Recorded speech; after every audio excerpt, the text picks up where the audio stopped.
పిల్లలకి కొంచెం కోల్డ్ వచ్చినా, కాఫ్ వచ్చినా, ఫీవర్ ఉన్నా, వామిటింగ్స్ అయినా, మోషన్స్ అయినా వెంటనే హాస్పిటల్ తీసుకెళ్తారు చాలామంది పేరెంట్స్.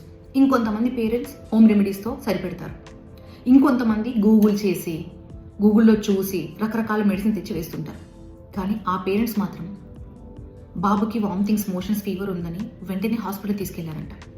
డాక్టర్ ప్రిస్క్రైబ్ చేసిన మెడిసిన్ తీసుకొచ్చి ఇంటికి వచ్చిన తర్వాత వేశారంట.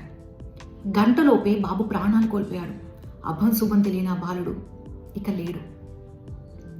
అదేంటి, వాళ్ళేం ఓల్డ్ ప్రిస్క్రిప్షన్ చూసి మెడిసిన్ వేయలేదు అండ్ గూగుల్ చేసి వేయలేదు, డాక్టర్ దగ్గర తీసుకెళ్లారని చెప్తున్నారుగా.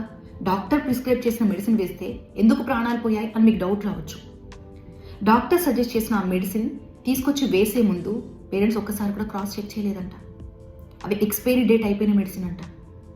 కనీసం ఆ మెడికల్ షాప్ వాళ్ళు కూడా ఎక్స్పైరీ డేట్ అయిపోయిన విషయాన్ని చూడకుండానే సేల్ చేస్తున్నారట. కానీ పిల్లలకి వేసే ముందు క్రాస్ చెక్ చేసుకోవాల్సిన అవసరం మనదే కదా.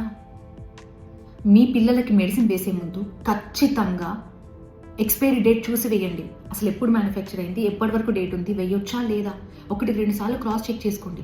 ఎవరైతే ఫ్రీక్వెంట్గా మెడిసిన్ యూజ్ చేస్తారో ఆ పేరెంట్స్కి ఖచ్చితంగా మీరు పంపించండి రీల్ని. మీ ఫ్రెండ్స్ అవ్వచ్చు, మీ రిలేటివ్స్ అవ్వచ్చు, మీ సర్కిల్లో ఎవరున్నా సరే. అండ్ మీ హస్బెండ్కి, మీ వైఫ్కి, మీ సర్కిల్లో ప్రతి ఒక్కరికి ఈ రీల్ని షేర్ చేయండి. పిల్లల పట్ల ఏమాత్రం నిర్లక్ష్యం పనికిరాదు అని చెప్పడానికి ఈ న్యూస్ ఒక ఎగ్జాంపుల్.